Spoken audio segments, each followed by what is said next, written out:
ओम जय जय नमोस्तु नमोस्तु।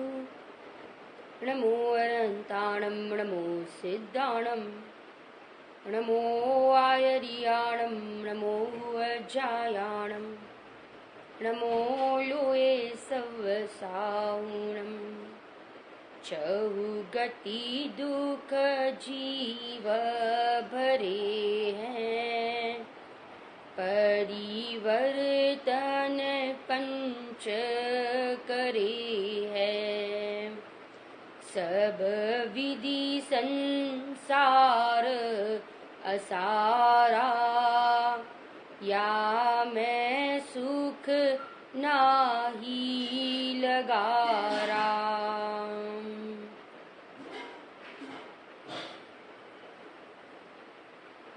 हम यहाँ गुणस्थान के संदर्भ में मुनि दशा का वर्णन देख रहे हैं। उसमें हम श्रेणी के गुणस्थान की चर्चा कर रहे हैं। मुनि दशा माने अद्भुत दशा, अलौकिक दशा। अष्टपाहुड़ ग्रंथ में आया है 3 लिंग की बात की है। 3 प्रकार के लिंग। कौन से 3 लिंग है? मुनि लिंग, श्रावक लिंग और आर्जिका लिंग। 3 प्रकार के लिंग की बात की। मुनि लिंग, श्रावक लिंग और आर्जिका लिंग। ये 3 लिंग है, परंतु रत्नत्रय के बिना, सम्यक दर्शन ज्ञान चारित्र के बिना ये मात्र बाहर से वेश धारण करना वो तो अनंत संसार का कारण है। जब तक अंदर में वीतरागता ना हो और मात्र बाहर में वेश बदल देना, वो तो कहते हैं कि अनंत संसार का कारण है। श्रद्धा, सम्यक और चारित्र में दृढ़ता, मोक्ष प्राप्ति के लिए दोनों चीज जरूरी। कौन सी 2 चीज? श्रद्धा, सम्यक चाहिए और चारित्र में दृढ़ता चाहिए। जब तक चारित्र माने वीतराग दशा की प्राप्ति नहीं होगी, तब तक निर्वाण मोक्ष की प्राप्ति संभव नहीं है। और अंदर में रागादि का अभाव होगा तो बाहर में ऐसे लिंग स्वयमेव प्रकट हो जाएंगे।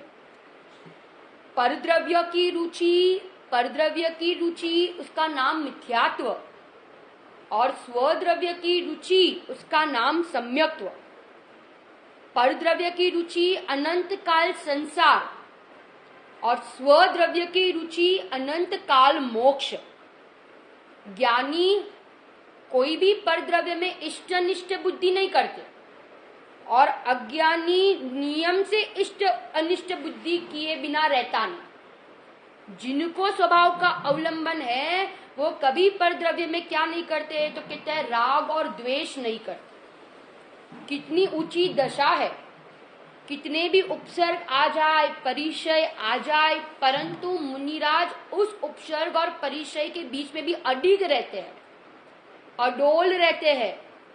पूज्य बेनश्री का जाति स्मरण दिवस है ना, वचनामृत में कितनी बातें की है मुनिराज के संदर्भ में। मुनिराज तो चैतन्य गुफा में, चैतन्य देश में बसते हैं। कहाँ बसते हैं? चैतन्य देश में बसते हैं। 14 ब्रह्मांड फिर जाए, परंतु मुनिराज की परिणति फिरती नहीं है। क्या कहा? 14 ब्रह्मांड फिर जाए, परंतु मुनिराज की जो अडिगता है, जो श्रद्धा है, जो पुरुषार्थ है, वो नहीं फिरता। कुछ भी हो जाए बाहर में, परंतु जो मुनिराज ने आत्मा का अवलंबन लिया है, वो अवलंबन से मुनिराज रहित नहीं होते हैं, क्योंकि वे तो अपने चैतन्य स्वदेश में बसते हैं, चैतन्य गुफा में गुप्त हो गए हैं। पद्मप्रभ मलधारी देव ने नियम सार में लिखा है कि एक मुनिराज को तो एक पारिणामिक भाव की धुन लगी है। किसकी धुन लगी है? पारिणामिक भाव की धुन लगी है। पारिणामिक भाव की ऐसी धुन लगी है कि 4 भाव का अवलंबन छूट गया। कौन से 4 भाव? औदयिक, शायोक्षमिक, शायिक और औपशमिक, 4 भाव का क्या छूट गया कुसुमबेन? अवलंबन छूट गया। राजू आंटी समझ में आ रहा है ना? दिशा बेन, एक पारिणामिक भाव की ऐसी धुन लगी है कि उसके सामने 4 भाव भी कैसे लगते हैं? फीके लगते हैं। नियम सार में कहा है। पद्मप्रभ मलधारी देव ने कहा मुनिराज के लिए कि सकल विमल केवल ज्ञान दर्शन के लोलुपी है। किसके लोलुपी? केवल ज्ञान दर्शन के लोलुपी है। सकल विमल केवल ज्ञान दर्शन के मुनिराज क्या है? लोलुपी है। ऐसा लगता है कि कब अब क्या आ जाए? मुनि दशा, केवल ज्ञान की प्राप्ति हो जाए। कैसी भावना भाते हैं मुनिराज कि अब मैं तो केवल ज्ञान लेके ही रहूंगा, मुझे तो केवल ज्ञान की प्राप्ति करनी है। बस एक ही उनके ध्यान में रहता है, उनकी भावना एक ही है कि मुझे पूर्णता की प्राप्ति हो जाए। कितनी जबरदस्त दशा, जहां निंद्रा भी कही है पौनी सेकंड की, आहार विहार आदि लेते हैं परंतु अंतर मुहूर्त में स्वरूप में वापस कहा डुबकी मारते हैं। हृदय में एक आत्मा ही है। हृदय में कौन है? एक आत्मा है।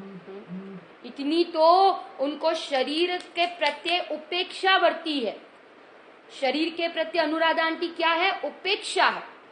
रंज मात्र भी, श्यालिनी आके शरीर को खा जाए, सिंह आके धाराबेन खा जाए, वाघ आके शरीर को खा जाए, परंतु मुनिराज को कोई चिंता नहीं, कोई डर नहीं, कोई भय नहीं। अपूर्व अवसर में लिखा है उपसर्ग तो मेरा मित्र है। उपसर्ग तो क्या है? उपसर्ग मेरा मित्र है। स्वरूप स्थिरता का हमें अवसर मिल गया। क्या लिखा है? स्वरूप स्थिरता का हमें अवसर मिल गया है। और उस उपसर्ग के काल में ये कोरोना वायरस तो कुछ भी नहीं है। जहां वाघ सी आसपास घूमते हैं, विचार करो, चारों ओर अंधकार, वन जंगल में, स्मशान के पास, जहां सब मर्दे होते हैं, ऐसी दशा में, ऐसी भयंकर बाहर में परिस्थिति के बीच में भी मुनिराज की वृत्ति को सी वृत्ति कही है। मुनिराज की वृत्ति कैसी? सी वृत्ति है। किसी से डरते नहीं, निर्भयी प्रवृत्ति है। और ऐसे काल में तो, ऐसी परिस्थिति में तो मुनिराज इतना उग्र पुरुषार्थ करते हैं कि श्रेणी मांड के केवल ज्ञान लेके मोक्ष चले जाते हैं। कहाँ चले जाते हैं? मोक्ष चले जाते हैं। देखो कितनी जबरदस्त दशा है। और हम तो यार छोटा सा उदय आ जाए, उपसर्ग आ जाए, उदय बाहर में आ जाए तो कितने दुखी हो जाते हैं। मुनि दशा तो उसका नाम है कि कोई भी उपसर्ग और परिचय के बीच में अपने चैतन्य में मस्त रहते हैं। कैसे रहते हैं? मस्त रहते हैं।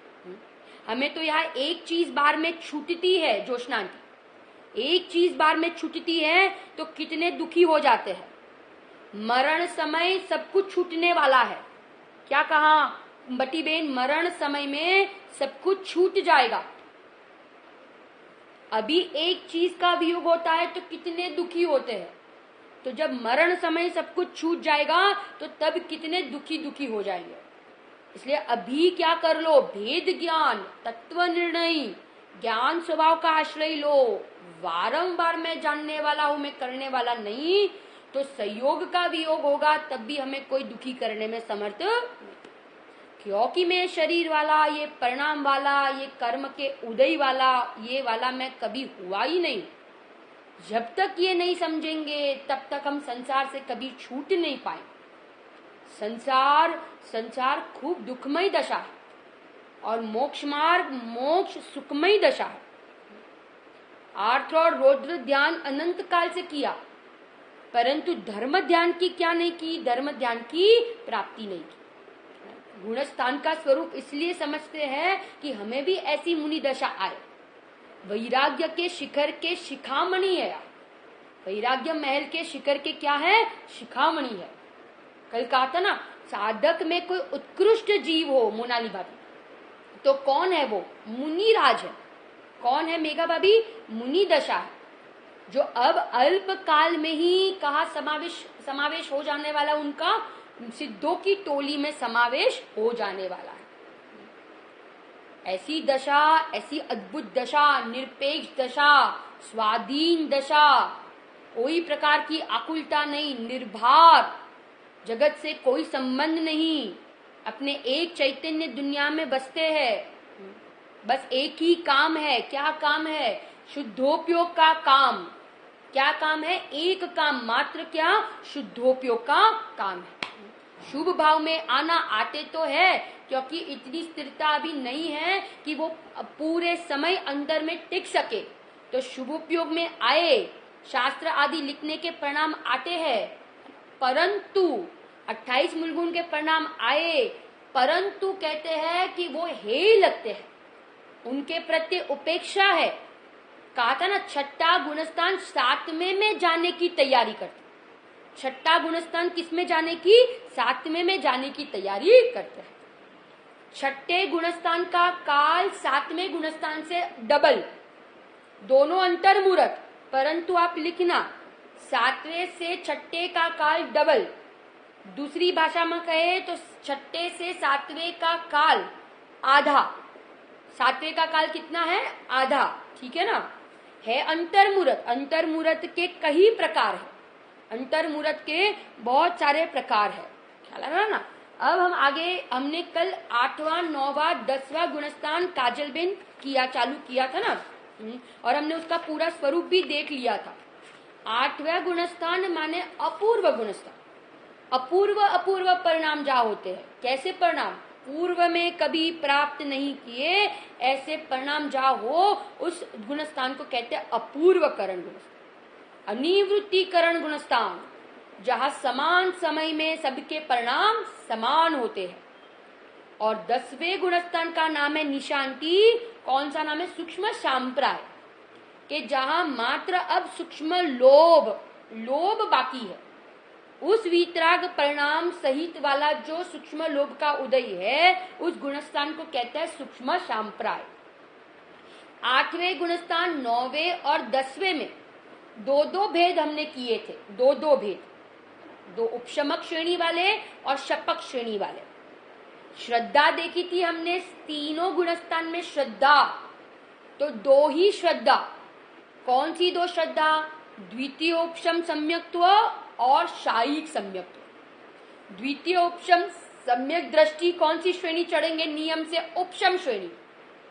और शायिक सम्यक दृष्टि के पास दो ऑप्शन। कितने ऑप्शन? दो, या तो वे उपशम चढ़ेंगे और या तो वे शायिक शपक श्रेणी चढ़ेंगे। अब एक प्रश्न आपका हो सकता है कि 7वें के स्वस्थान में अपन ने 3 सम्यक्त कहा था ना, औपशमिक, शायोपशमिक और शायिक। तो शायोपशमिक वाला हमने कहा था कि श्रेणी नहीं मान सकते दिशा में, तो शायोपशमिक वाला क्या करेगा? द्वितीय उपशम सम्यक्त करेगा। परंतु आपका प्रश्न हो सकता है कि 7वें के पहले भाग में जो औपशमिक सम्यक दृष्टि था उसका क्या? तो लिखना कि औपशमिक सम्यक तो अंतर्मुहूर्त के लिए टिकता है, माने जो 7वें के स्वस्थान में जो औपशमिक सम्यक दृष्टि थे उनको भी द्वितीय औपशमिक करना पड़ेगा।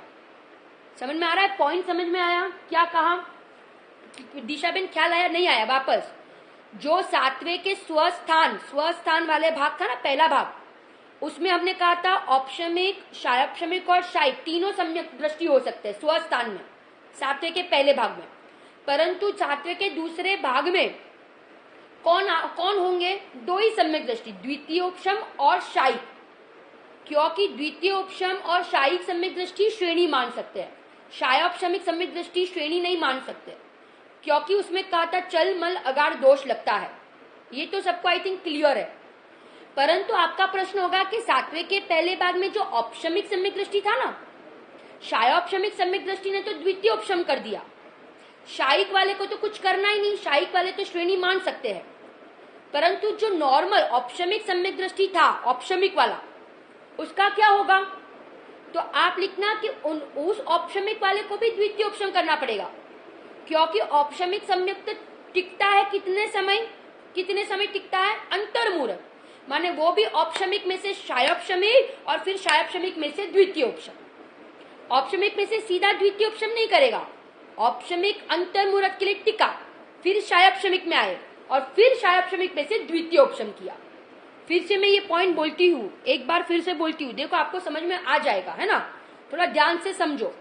पहले भाग में, सातवें के पहले भाग में स्वस्थान वाला भाग है, उसमें हमने कहा था 3 प्रकार के संयुक्त हो सकते हैं, औपशमिक, शायोपशमिक और शायिक। शायोपशमिक वाला तो श्रेणी नहीं मान सकता है, इसलिए हमने कहा था कि शायोपशमिक वाले द्वितीय उपशम करेंगे। शायिक वाले तो चढ़ जा सकते हैं आगे, श्रेणी मान सकते हैं, परंतु औपशमिक वाले क्या करेंगे? तो औपशमिक संयुक्त तो अंतर्मुहूर्त ही टिकता है ना, हमने देखा था पहले कि उसका काल तो अंतर्मुहूर्त का ही है, तो वे उसका नाश करके शायोपशमिक होंगे और शायोपशमिक में से फिर द्वितीय उपशम संयुक्त करके श्रेणी मान देंगे, ठीक है ना। और फिर वे द्वितीय उपशम सम्यक दृष्टि उपशम श्रेणी मान देंगे। सातवें का सेकेंड हाफ, सातिशय वाला भाग, श्रेणी के सन्मुख वाला भाग। आठवां गुणस्थान, श्रेणी की तैयारी। 9वें में 21 प्रकृतियों में से 20 का उपशम या 20 का क्षय, और 10वें में सूक्ष्म लोभ का उदय, और 10वें के अंत में सूक्ष्म लोभ का उपशम या सूक्ष्म लोभ का क्षय। क्लियर? इतना क्लियर? ये 4 गुणस्थान को हमने सामान्य रूप से देखा। फिर चारित्र देखा था। चारित्र तो आप कॉमन ही लिख लो, 6 से 10वें तक शायोपशमिक चारित्र, 6ठे गुणस्थान से 10वें गुणस्थान तक शायोपशमिक चारित्र। कौन सा चारित्र? शायोपशमिक चारित्र। 5वें में कहा था देश चारित्र, है ना, आगे आगे जाए तो पीछे पीछे का भूल मत जाना, ठीक है ना। 5वें में देश चारित्र और 6 से 10 में शायोपशमिक चारित्र और 4थे में स्वरूपाचरण चारित्र, ठीक है। अब आगे जाते काल। काल हमने देखा था उपशम श्रेणी में मरण हो सकता है। 8वां, 9वां, 10वां को सामने रखो, श्रेणी के गुणस्थान, उन तीनों को अब एक साथ अपन देखते हैं। 8वें, 9वें, 10वें उपशम श्रेणी वाले, तो मरण की अपेक्षा एक समय। खाली इतना माइंड में रखना कि जब श्रेणी मान देंगे, उपशम श्रेणी वाले भी मान देंगे, तब उनका पहले समय, 8वें गुणस्थान के पहले समय में मरण नहीं होगा, क्योंकि उस समय वो श्रेणी मान रहे हैं ना, बस उस समय मरण नहीं होगा। बाकी 8वें, 9वें, 10वें उपशम श्रेणी वाले गुणस्थान में 11वें में कहीं पे भी मरण हो सकता है। शपक श्रेणी में मरण नहीं होता है, इसलिए उपशम श्रेणी की अपेक्षा जगन्य काल एक समय और उत्कृष्ट काल यथा योग्य अंतर्मुहूर्त। शपक श्रेणी में उत्कृष्ट और जगन्य का भेद नहीं, यथा योग्य अंतर्मुहूर्त, आप लिख लेना, यथा योग्य अंतर्मुहूर्त, ठीक है ना। श्रेणी का पुरुषार्थ कर रहे मुनिराज, उनको भी पता नहीं कि वे उपशम श्रेणी मान रहे हैं कि शपक श्रेणी मान रहे हैं। सुनना बराबर, क्योंकि उनका ध्यान वे कौन सी श्रेणी मान रहे हैं, उनका ध्यान उस पर तो है ही नहीं। उपशम श्रेणी वाले मुनिराज और शपक श्रेणी वाले मुनिराज, दोनों का ध्यान, दोनों का उपयोग एकमात्र कहा लगा है, एकमात्र त्रिकाली ध्रुव भगवान आत्मा में है। उनकी लीनता तो स्वभाव में है, उपशम श्रेणी वाले हो कि शपक श्रेणी वाले हो, परंतु दोनों के पुरुषार्थ में अंतर है ना, दोनों के पुरुषार्थ में अंतर है। शपक श्रेणी वाले का ज्यादा पुरुषार्थ है, परंतु उन मुनिराज को भी नहीं पता है कि हम उपशम मान रहे हैं कि शपक मान रहे हैं। इतने आत्मा में लवलीन है, इतने आत्मा में मग्न है कि उनको पता नहीं क्या हो रहा है। वे तो आत्मा में मस्त है, समझ आ रहा है, अपने आत्मा में लीन है, बाहर में क्या हो रहा है उनको कुछ पता नहीं। अभी तो कह रहे ना, उपसर्ग के काल में धानी में पेल रहे हैं, साचो मुनिराज को जला देते हैं, धगधगती सगड़ी माथे पे सिर पे रख दी गजकुमार मुनिराज के, परंतु उस समय उन्होंने क्या कर लिया, श्रेणी मान के केवल ज्ञान लेके मोक्ष कर लिया। क्या दम है इन उदय में, इन कर्म में। कर्म का कोई दोष नहीं, ये परिणाम हमने पूर्व में किए थे, उसका ये फल है। हम उसमें जुड़े तो हम दुखी होंगे, और हम उसमें नहीं जुड़े तो हमें कोई दुखी करने में समर्थ नहीं। हम एकमात्र अपने राग द्वेष के परिणाम, मोह राग द्वेष के परिणाम से दुखी, और मुनिराज सुखी इतने बार में शत्रु उपसर्ग, तो भी कहते हैं मुनिराज उपसर्ग होने के समय भी ब्रंश मात्र भी दुखी नहीं, आकुलित नहीं। शत्रु को शत्रु नहीं देखते, शत्रु को क्या नहीं देखते, शत्रु नहीं देखते। आप देखो मुनिराज की समतामयी दृष्टि, समतामयी जीवन विषयी, कषाय और परिग्रह से रहित है हमारे मुनिराज। 3 चीज से, विषयी, कषाय और परिग्रह। विषय, कषाय और परिग्रह, इन सब से कोसों दूर उनका जीवन। निर्ग्रंथ दशा किसे कहते हैं? आत्ममयी दशा।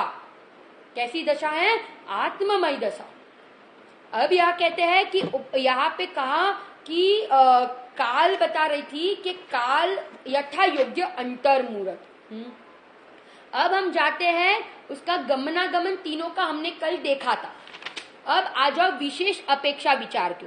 विशेष अपेक्षा विचार, विशेष अपेक्षा विचार 8वें में, 7वें के सातिशय में 4 काम होते हैं। कौन से 4 काम?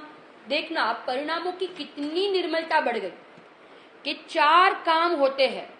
अनंत गुणी समय समय अनंत गुणी विशुद्धिया। अनंत गुणी क्या हो रही है? विशुद्धि हो रही है। दूसरा काम कहा था स्थिति बंधापसरण।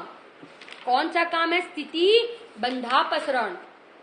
तीसरा कहा था अशुभ कर्म प्रकृतियों का अनुभाग घटता है। अशुभ कर्म प्रकृतियों का अनुभाग घटता है और शुभ प्रकृतियों का अनुभाग बढ़ता है। ठीक है ना देवयानी आंटी, क्या ख्याल आया? ये 4 काम तो सातिशय में हुए, 7वें के सेकेंड हाफ में। अब देखो 8वें में और विशुद्धि बढ़ी, तो 4 तो 7वें के सातिशय वाले हुए ही, परंतु और नए 4 काम हुए। कौन से नए 4 काम और हुए मेघा भाभी? कौन से 4 काम और नए हुए? तो लिखना, सबसे पहले कहा था स्थिति कांडक घात।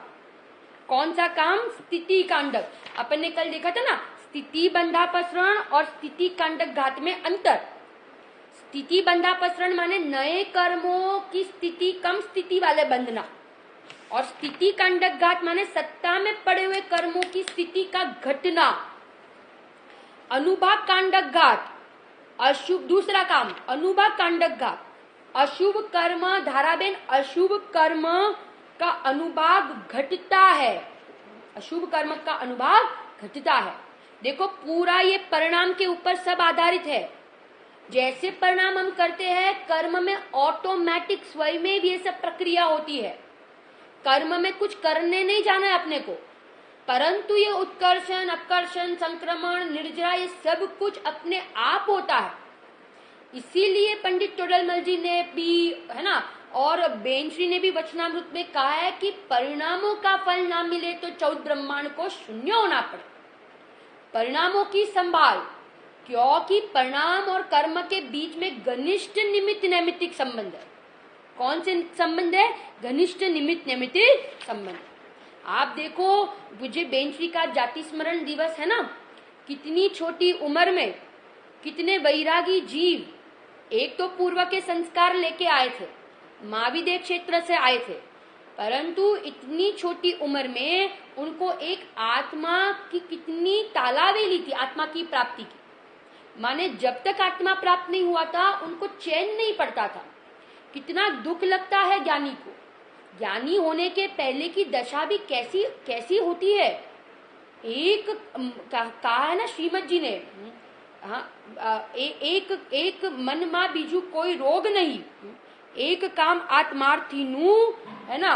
क्या काम है कि एक आत्मा की प्राप्ति करना, वो ही एक आत्मार्थी का काम है। उसके अलावा उनको कुछ और सूझता ही नहीं है। बाहर की होशियारी इसमें काम नहीं आएगी। बाहर का ज्ञान, लौकिक ज्ञान, कितनी भी पढ़ाई कर ले, वो इसमें कोई काम की आने वाली नहीं। क्षयोपशम ज्ञान बढ़ना घटना, उसका मोक्ष मार्ग के साथ कोई रिलेशन नहीं है, परंतु मोक्ष मार्ग का रिलेशन आत्मज्ञान के साथ। कहा ना आत्मज्ञान ही ज्ञान है, शेष सभी अज्ञान। कितनी धून लगी थी, ऐसे रोना आता था, अश्रु की धारा बहती थी। दिन जा रहे हैं, आयु बढ़ रही है, आयु बढ़ रही है, पर ये हम मरण के समीप आ रहे हैं। आयु बढ़ती है या तो हम बर्थडे मनाते हैं, जन्मदिन उजवते हैं। ज्ञानी को तो देह का लक्ष्य ही नहीं है, किसका जन्मदिन, जो मेरा नहीं है उसका तो जन्मदिन मनाते हैं, और जो अनादि अनंत है उसको याद भी नहीं करते हैं। विचार करो, पूज्य बेंच ने दृष्टांत दिया है वचनामृत में कि पैर में एक कांटा लगता है ना, पैर में एक कांटा लगता है तो कितने दुखी होते हैं। वो कांटा सहन नहीं होता है। एक छोटा सा रोग आ जाए, बुखार आ जाए, पेट में दर्द हो जाए, सिर में दर्द हो जाए, डॉक्टर कहे कि ये रिपोर्ट निकालनी है आपको, अभी तो कुछ आया भी नहीं रिपोर्ट में, परंतु ऐसा बोले कि आपको ये रिपोर्ट निकालनी है, हमें थोड़ा ऐसा लग रहा है कि ये प्रकार का आपको रोग हो सकता है। मात्र उतने सुनने में हम कितने डर जाते हैं, कितने दुखी हो जाते हैं, कितने टेंशन में आ जाते हैं। और ये रोग जो मिथ्यात्व रूपी रोग है, उसका हमने कभी विचार ही नहीं किया कि ये रोग है, और ये जो रोग है वो मुझे अनंत काल संसार में जन्म मरण कराएगा, उसका हमें उसकी कोई परवाह ही नहीं है ना। और ये शरीर का रोग जो है वो तो मेरा रोग ही नहीं है। सनत कुमार चक्रवर्ती 700 वर्ष तक कोड, विचार करो, अंजना सती, सीता सती जी घर से महल से बाहर निकाल दिया, कैसी दशा होगी विचार करो। परंतु उस समय भी रंच मात्र भी उन्होंने निमित्त पर, कर्म के उदय पर किसी पर दोष नहीं दिया, अपना ही दोष देखा। पूर्व में मैंने ही ऐसे परिणाम किए थे, उसका ये फल है। इसलिए बहुत सावधानी का मार्ग है, बहुत जागृति का मार्ग है ना, कहीं पे भी अटकने जैसा नहीं है। खूब यहाँ पे कहते हैं ये मनुष्य भाव में खूब धर्म के संस्कार डाल, तत्व निर्णय, तत्व आराधना, अपने घर में कुटुंबी जनों को, बच्चों में खूब ये तत्व के संस्कार डाले। आगे जाके वे ही माता पिता को क्या कराएंगे, संभालेंगे, विनय करेंगे, है ना, तत्व सुनाएंगे और समाधि मरण कराएंगे। नहीं तो पता नहीं गुरुदेव श्री की भाषा में कहे कहाँ फेंके जाएंगे। एक तो काल निकृष्ट, और पंडित टोडरमल जी ने लिखा है कि जो भी ये काल में जन्मता है वे सब ज्यादा से ज्यादा पाप के उदय वाले ही जन्मते हैं। ज्यादा में ज्यादा इस काल में जीवों को असाता का उदय ही आएगा। साता का उदय तो कोई कोई को और कभी कभी आता है, परंतु असाता का उदय ही होता है। अब ऐसे उदय में उदय वापस फिर न आए, इसीलिए हम क्या करें, हम अपनी आत्मा की क्या करें, आराधना करें। पहला ही बोल बेंची का कितना जबरदस्त, तने क्या ही ना गमे तो तू तारा आत्मा मा गमाड़, कारण के त्या गमे एवं छे। तने क्या ही न गमे तो तारा आत्मा मा गमाड़, त्या जरूर गमशे, त्या जरूर गमशे। हमने 2 काम देखे, अब तीसरा काम, 8वें गुणस्थान का तीसरा कार्य, गुण श्रेणी निर्जरा। गुण श्रेणी निर्जरा माने असंख्यात रूप में, मल्टीपल रूप से कर्मों की क्या होती है, निर्जरा होती है दिशा में। और चौथा आप लिखना गुण संक्रमण, अशुभ प्रकृतियों का शुभ में संक्रमित हो जाना, उसे कहते हैं गुण संक्रमण, ठीक है ना। अब आगे आ जाओ 9वें गुणस्थान के ऊपर। 9वें गुणस्थान में मेन कार्य होता है, मेन कार्य का होता है 9वें में। अब यहाँ 9वें गुणस्थान का एक मैंने 4 कल टर्म्स कहे थे, चार शब्द नए कहे थे, पूर्वस्पर्धक, अपूर्वस्पर्धक, बादर कृष्टि और सूक्ष्म कृष्टि। पूर्वस्पर्धक कहा था कि 9वें गुणस्थान के पहले वाले जो अनुभाग वाले स्पर्धक है, कर्म है, वे सब है पूर्व स्पर्धक। वे कौन से स्पर्धक है, वे सब है पूर्व स्पर्धक, बराबर ना, वे सब है पूर्व स्पर्धक। कौन, 9वें गुणस्थान के पहले वाले जो स्पर्धक, हाँ काजल बेन, पहले वाले जो स्पर्धक है वे सब कौन से स्पर्धक है, 9वें के पहले, वे सब है पूर्व स्पर्धक। 9वें गुणस्थान में जो स्पर्धक हैं वे हैं अपूर्व स्पर्धक। बराबर। उस अपूर्व स्पर्धक में बादर कृष्टि के माध्यम से अनुभाग और हीन हुआ, अनुभाग और हीन हो गया, उसको कहेंगे बादर कृष्टि। अपूर्व स्पर्धक में अनुभाग और हीन किया, काय किसके द्वारा? बादर कृष्टि के द्वारा। अनुभाग और हीन हो गया बादर कृष्टि के द्वारा, ठीक है। और अनुभाग हीन हो गया, बादर कृष्टि करके बाद में फिर सूक्ष्म कृष्टि के द्वारा अनुभाग और हीन हो गया, उसको कहेंगे सूक्ष्म कृष्टि। उसको क्या कहेंगे? सूक्ष्म कृष्टि। पहले क्या किया? अंतर किया। उपशम श्रेणी वाले ने 20 प्रकृतियों में उपशम, 21 में उपशम किया। कितने में अंतर किया? 21 में। 21 प्रकृतियों में अंतर किया। कौन सी 21 प्रकृति? कौन सी 21? अप्रत्याख्यान 4, प्रत्याख्यान 4, स्वंजोलन 4 और अनंतानुबंधी राजुलांटी 4। अनंतानुबंधी नहीं, 9 कषाय 9। अप्रत्याख्यान 4, प्रत्याख्यान 4, स्वंजोलन 4 और 9 कषाय। इनको मिलाओगे तो 21 होगी। इन 21 में गैप किया, अंतर किया, और 21 में गैप करके 20 का उपशम किया। 20 का क्या किया? उपशम किया। अब 20 का उपशम किया, किसने किया? उपशम श्रेणी वाले ने, 9वें गुणस्थान में। शपक श्रेणी वाले ने क्या किया? शपक श्रेणी वाले ने क्या किया? 21 में से 20 का क्षय किया। कौन से गुणस्थान में? 9वें में। 21 में से 20 का क्या कर दिया मम्मी? क्षय कर दिया, 9वें गुणस्थान वाले ने। बराबर। कौन सी श्रेणी वाले ने? शपक श्रेणी वाले ने। कौन सी श्रेणी वाले ने? शपक श्रेणी वाले। 4 शपक श्रेणी वाले 9वें में 20 का क्षय कैसे करते हैं?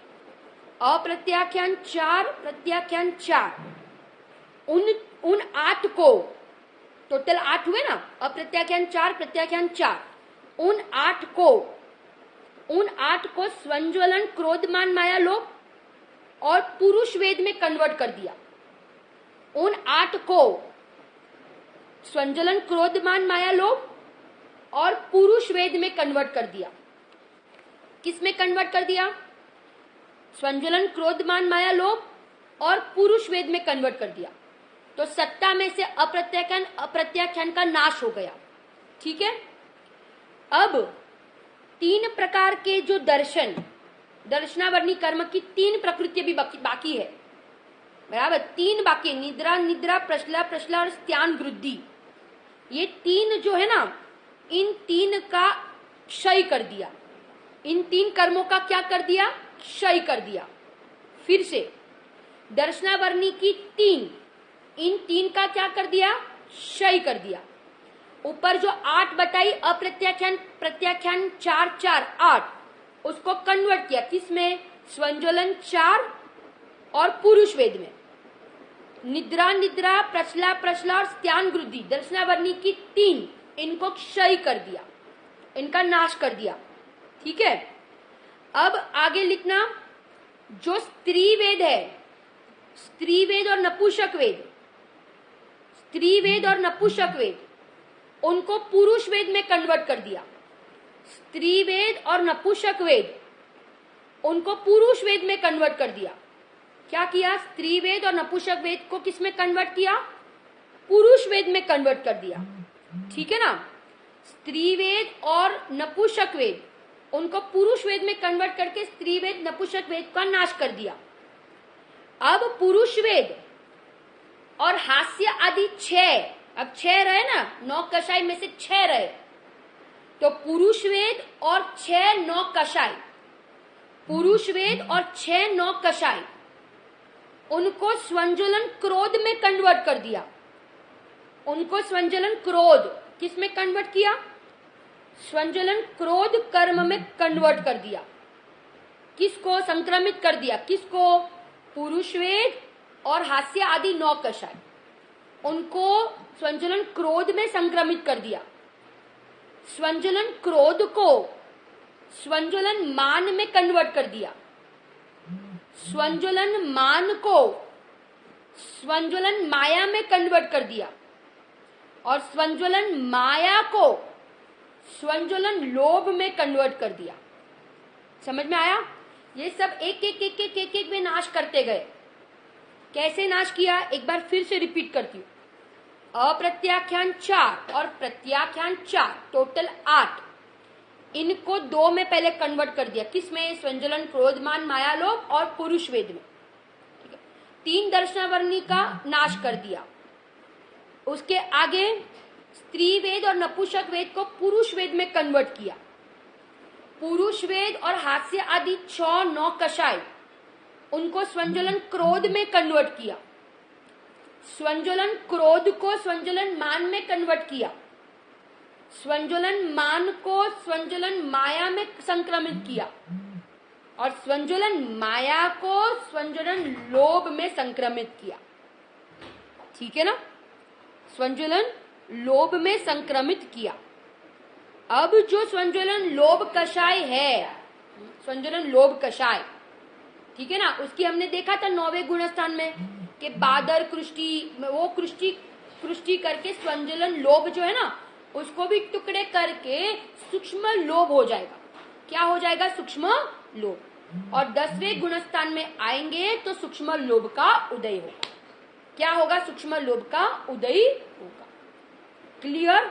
सूक्ष्म लोभ में कन्वर्ट किया और फिर 10वें गुणस्थान में सूक्ष्म लोभ का उदय। ये सब हुआ 9वें तक। कन्वर्जन पूरा कर करके 20 का नाश कर दिया। अब एक सूक्ष्म लोभ रहा, तो सूक्ष्म लोभ 10वें गुणस्थान में आए, सूक्ष्म लोभ का उदय आया और अंत में उस सूक्ष्म लोभ का भी क्या कर दिया? नाश कर दिया। ठीक है ना? ये शपक श्रेणी वाले ऐसा करेंगे। उपशम श्रेणी वाले तो अंतर करके उपशम करेंगे, परंतु शपक श्रेणी वाले 9वें में एक एक का ऐसे क्षय करते करते जाएंगे। 10वें में आए, 10वें गुणस्थान में आए तो यहाँ पे सूक्ष्म लोभ का उदय है। सूक्ष्म श्रेणी वाले ने सूक्ष्म लोभ का क्या किया? उपशम। और शपक श्रेणी वाले ने 10वें में सूक्ष्म लोभ का कर दिया क्षय। क्या कर दिया? क्षय कर दिया। ठीक है ना? ये 10वें गुणस्थान की बात हुई। कल कहा था अब नए कर्म, अभी आप लिखना कि सूक्ष्म लोभ जो है ना, वो शपक श्रेणी वाला जो है तो स्वमुख से उसका अभाव हो, अपने आप उसका नाश हो जाएगा। 10वें गुणस्थान के अंत में सूक्ष्म लोभ का अपने आप स्वमुख से अभाव हो जाता है। वो किसी में कन्वर्ट नहीं होती है, अपने आप क्षय कर देते हैं, अपने आप क्षय हो जाता है। उपशम श्रेणी वाला उसको उपशमित करेगा दिशा में सूक्ष्म लोभ को, परंतु शपक श्रेणी वाला उसका अपने आप वो नाश हो जाएगा। स्वमुख से नाश होने वाली प्रकृति है, किसी में कन्वर्ट नहीं होती है। और एक दूसरा पॉइंट, सूक्ष्म लोभ के निमित्त से नए मोनी कर्म भी नहीं बनते, क्योंकि अगर नए कर्म मोनी कर्म बंधेंगे तो फिर संसार का कभी अभाव ही नहीं होगा। मोनी कर्म सूक्ष्म लोभ से वापस नए कर्म बंधे तो फिर संसार का कभी अभाव ही नहीं होगा। ठीक है ना?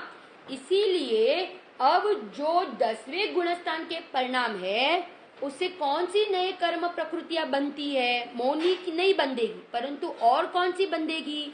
तो कल बताया था 17 कर्म प्रकृति बनती है। 17 के नाम लिखाए थे, 17।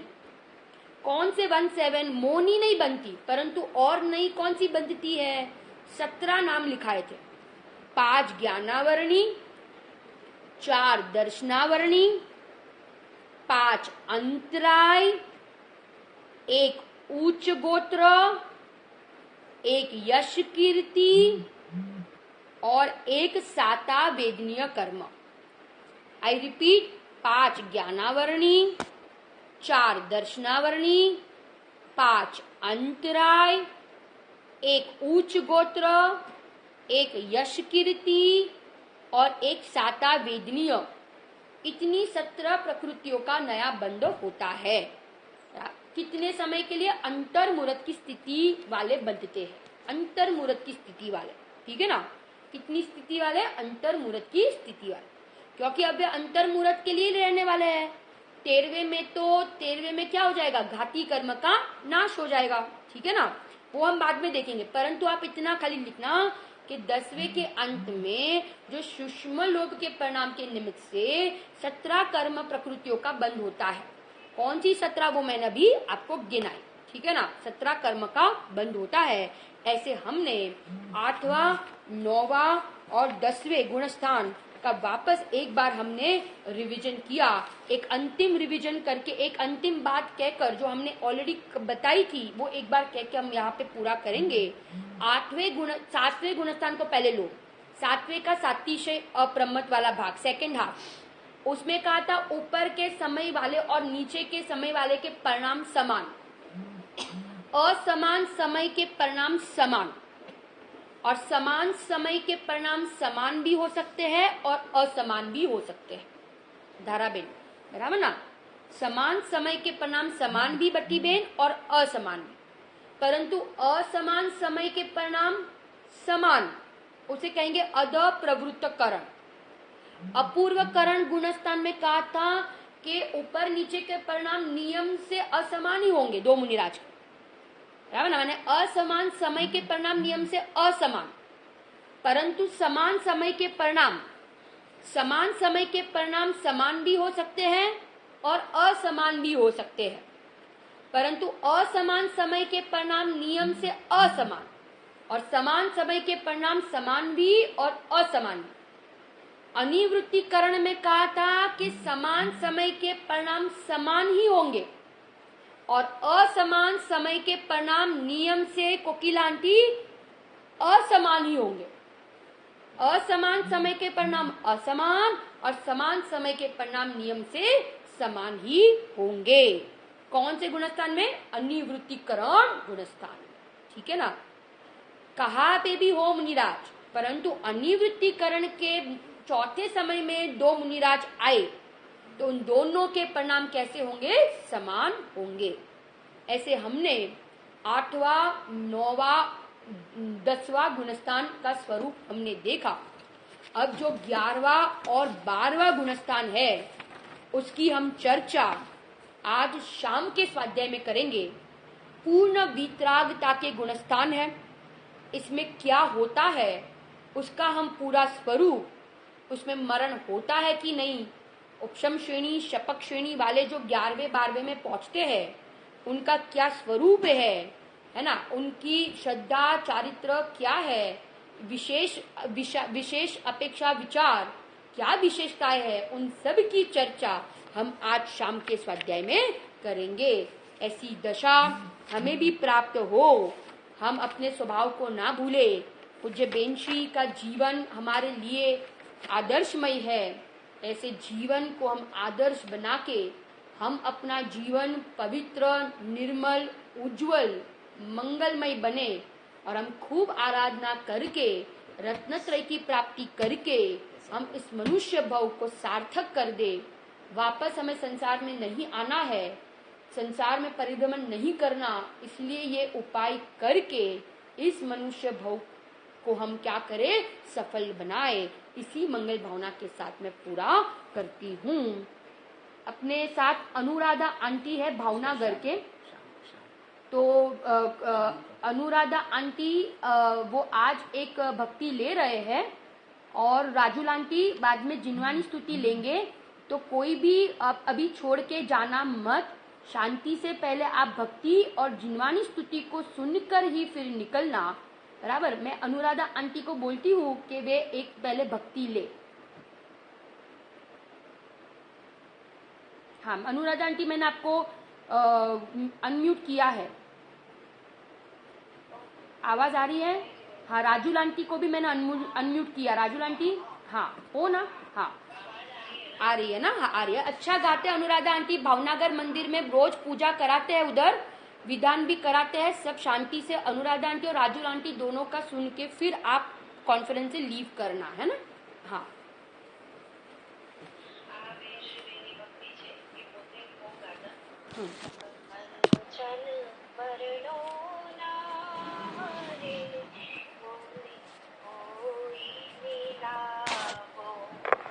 कंचन वर्णो नारे मुनि को कोई मिलावो अंजन रेख न आकन भावे अंजन रेख न आकन भावे मंजन सिर पड़ो तारे मुनि कोई मिलावो कंचन वर्णो नारे मुनि कोई मिलावो कौन से न जाने पर मन की कौन से न जाने पर मन की वेदन विरह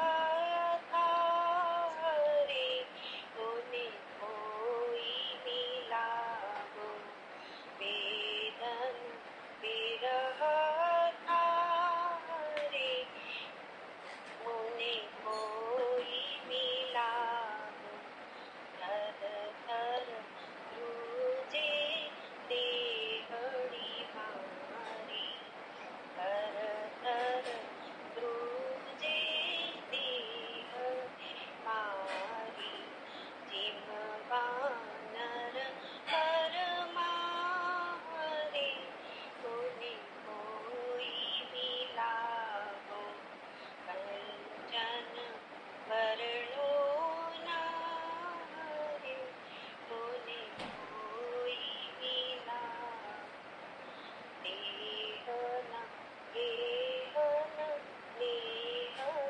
रेहन देहन गेहन नेहन रेहन भावेन दुहा गहारे मुनि कोई मिलावो आनंद घन वालो पादरी जाय आनंद घन वालो पादरी जाय निश दिन तरुरे उमा हरे मुनि कोई मिलावो निश दिन तरुरे उमा हरे मुनि कोई मिलावो कंचन वर्णो नारे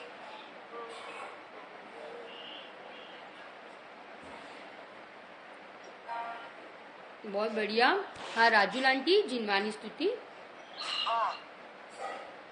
अपूर्व अवसर उस दिन होगा निर्ग्रंथ जैसा जीवन होगा कुंज कुंद मुनिवर जैसा मेरा जीवन होगा निर्ग्रंथ जैसा जीवन होगा राग रूपी बेड़ी की जब होली जल जाएगी हो राग रूपी बेड़ी की जब होली जल जाएगी अतीन्द्रिय आनंद की ध्वजा लहराएगी स्वरूप के नगर में विचरण होगा निर्ग्रंथ जैसा मेरा जीवन होगा संयोगों से देह को अभी सिंह भी खा जाए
બોલો બોલો અંબાલા વિદયનાથ સિમંદર ભગવાન નો જય હો. બોલો છઠ્ઠા સાતમામાં ઝૂલવાવાળા સર્વ ભાવલિંગી મુનિરાજ નો જય હો. बोलो शायदवाद में एकांत में नित्य बोधिनी जिनवाणी मात नो जय हो. बोलो हम भक्तों पर अनंत अनंत उपकारी सदगुरु देव नो जय हो. धन्य अवतारी प्रसमूर्ति भगवती मात नो जय हो. बोलो जिन शासन नो जैन धर्म नो जय हो.